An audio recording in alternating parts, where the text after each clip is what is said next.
Khulna medical college হাসপাতাল প্রাঙ্গণে এ আহাজারি দুর্বৃত্তদের গুলিতে নিহত ইউপি চেয়ারম্যান শেখ রবিউল ইসলাম রবির স্বজনদের।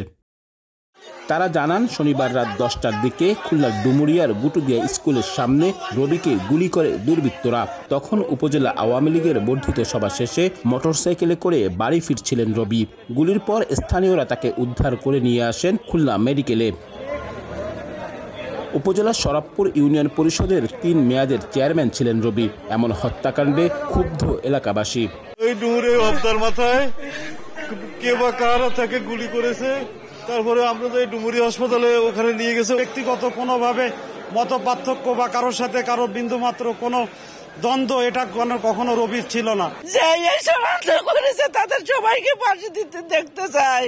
ওবাদুলির লোকজন 10-15 জন আমার গাড়ি মোটরসাইকেল রোধ করে বেড়েছিল। আমি কিন্তু ওই গাড়ি করে দিয়ে চলে এই তারাই ছাড়া এই কাজ কেউ করিনি।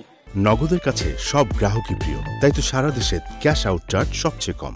গত যে নির্বাচন গেল, সংসদ নির্বাচন প্লাস উপজেলা নির্বাচন প্লাস এর আগে যে নির্বাচন ইউনিয়ন পরিষদের নির্বাচন গেছে, এই নির্বাচনকে কেন্দ্র করে বিরোধী যে প্রার্থী ছিল ওই প্রার্থী খুব হিংস্র ইনার নেতৃত্বে এই কাজ হয়েছে বলে আমার ইউনিয়নবাসীর সবার ধারণা। শেখ রবিউলের 6 ও 2 বছর বয়সী সন্তান আছে। তার স্ত্রী খুলনা আঞ্চলিক সমাজসেবা প্রশিক্ষণ কেন্দ্রের প্রভাষক। হত্যাকাণ্ডের পর রাত 1টা পর্যন্ত জেলা পুলিশের ঊর্ধ্বতন একাধিক কর্মকর্তার মুঠোফোনে কল করা হলেও সাড়া দেননি কেউ। আব্দুল্লাহ আল মামুন রুবেল, সময় সংবাদ, খুলনা।